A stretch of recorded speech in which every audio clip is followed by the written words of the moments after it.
welcome to another video. Thank you all so much for the love and support that you've given us, enabling us to make yet another exploration into everyday psychology. So let's begin. Loving yourself may sound simple, but we all know how hard it is.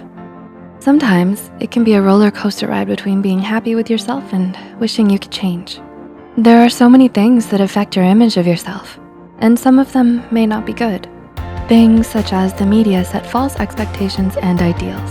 It can be a long journey to accepting this, but it's worth it. We made this video to remind you that you should never give up on loving yourself because you deserve it and you're worth it. So here are 12 things that do not determine your self-worth. Number 1, your achievements. Can you relate to loving yourself so much when something goes well, but the second something goes wrong, your self-worth immediately takes a plunge? Whether it's your grades, your job, or a sport, it's easy to base your self-worth on what you accomplish. But how much you're worth does not depend on your achievements, especially when it comes to competitions. You can't control your competitors, so you don't need to blame yourself when things don't go your way. You are more than just a bullet point list of all of your accomplishments. You're a complex person with a personality, hobbies, and so much more than your achievements. And it all makes you worth it. Number 2, your income and job. Are you second guessing your career? Do you often think of switching your job? While your job plays a big part in your lifestyle, it does not determine your worth. People who have less money aren't lesser than others, like society and the media sometimes portrays. Your job and income are sometimes the result of your situation. There are so many factors that influence them, like location, the economy, and competition. So they aren't really a reflection of who you are. Number 3, your childhood. Do you avoid thinking about your childhood? Do the memories make you uncomfortable? Your childhood may shape a lot of things about you, but it does not determine your worth. It's a phase well on its way out, and you mustn't let it overwhelm you. Your rough childhood does not define who you are. After all, you have no control over who your parents are, and you're not responsible for their choices. It may take some time to accept this, but your past does not define you. Number 4, your level of education. Much like your income, your level of education is also the result of so many factors. One of the biggest factors when it comes to deciding whether to go to college and where is how much money your family has. You can't change how much money your family has or the location of the schools you want to go to. Therefore, you don't need to feel bad if you don't have a higher level of education. It doesn't mean you're less intelligent or worth less than those who do. Number 5, how other people view and treat you. Do you constantly stress about how others see you? Are you constantly trying to live up to their standards? Other people have no way of knowing who you truly are. While family and friends may have a good idea of it, only you fully know yourself. Knowing this, your self-worth isn't based upon others' limited and sometimes biased opinions of you. You cannot control what other people think, nor how they act. Similarly, don't base your value upon something completely up to others. Trying to please others will ultimately lead you to being miserable. So try not to stress yourself out with other people's opinions, even if it is difficult. Number 6, other people's achievements. Do you compare your achievements to other people's? It's okay because everyone does that occasionally. It's so easy to look at what you've done and compare it to someone else's achievements, especially when the internet gives you access to everyone's amazing lives. It may be hard to internalize, but what other people do doesn't define you. You can't control others, so the only thing you can do is try your best. Regardless of the result, trying your best is enough. After all, everyone is different with varying skill sets and experiences, so it's no use comparing two completely unique people. Number 7, your appearance.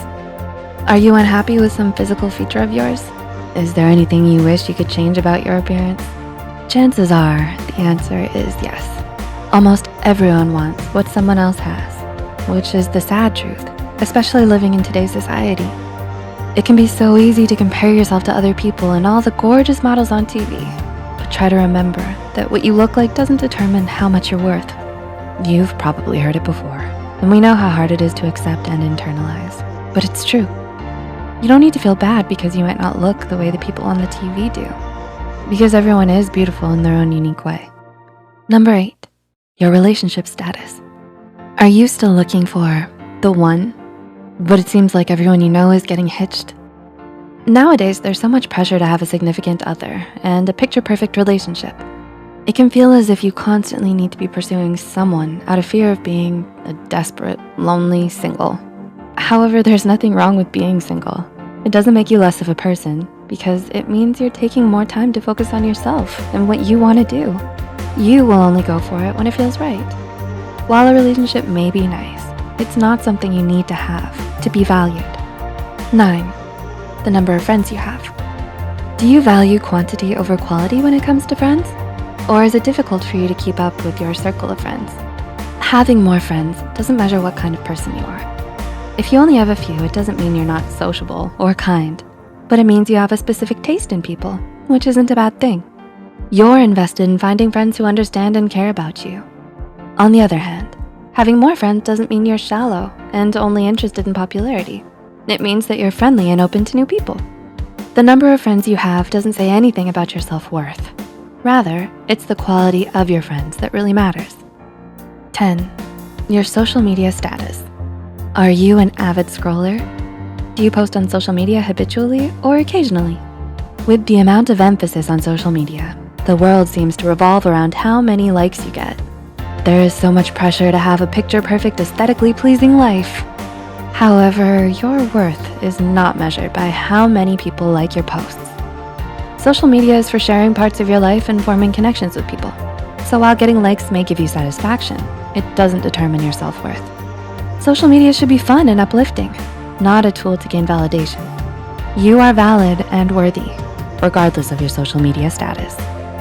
Number 11, your age. Both old and young people are often judged due to their age. People may think all young people are reckless and selfish, while all older people have their whole lives figured out. But your age doesn't control your personality, hobbies, likes, dislikes, and so much more. It's not a reflection of who you are, so it doesn't determine your worth. After all, age ain't nothing but a number, right? Number 12, your decision to have children. There's a lot of societal pressure to have children in order to contribute to society. But having children is completely your own decision. Not having children doesn't make you less worthy than others who do, because it's a major decision that affects you most of all. So it should be up to you.